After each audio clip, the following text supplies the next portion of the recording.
Hi, Amanda Fugate Moss with Driving the Daisies. And today's topic I want to talk about is filters.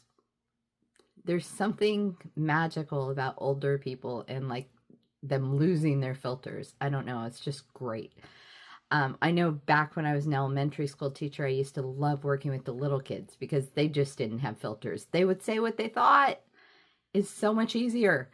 I always knew how they were feeling by what they'd say or by their body language, and I could figure it out.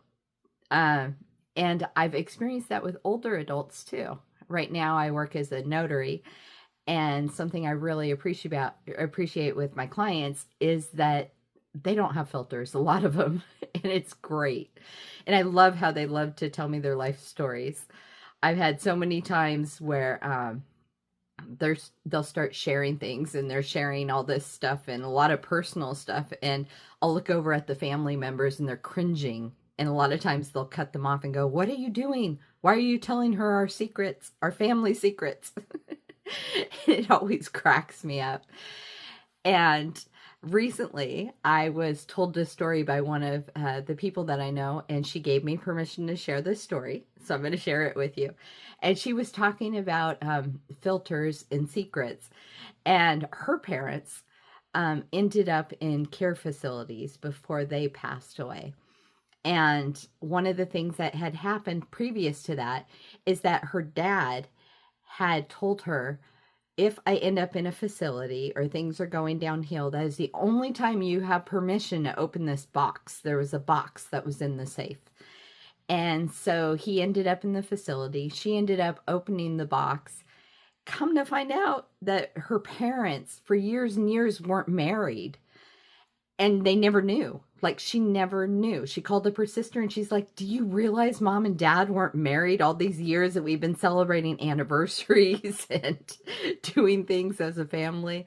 And eventually they had gotten married. I believe she said she was in high school when they got married. They ended up going to like Vegas or something for a weekend.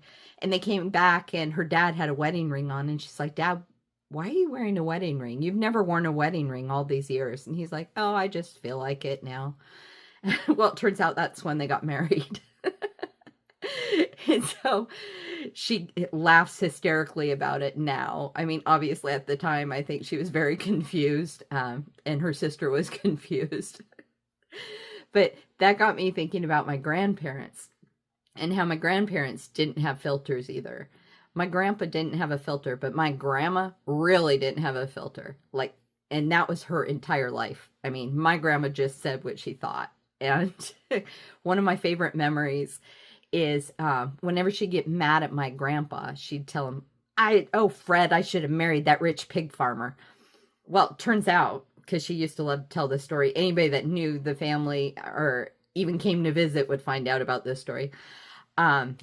My grandparents split for a while, back when my mom and her siblings were kids, and my grandpa was dating other women, and my grandma dated a rich pig farmer, and he was so in love with her, and he wanted to marry her, and he loved her kids, and she didn't marry him, obviously. She went back to my grandpa, and they worked it out. But anytime there was a fight going on, or not really a fight, but like they were arguing, bickering, I'd say, not even a real argument, she would always look at him and go, I should have married that rich pig farmer. So I love these old stories.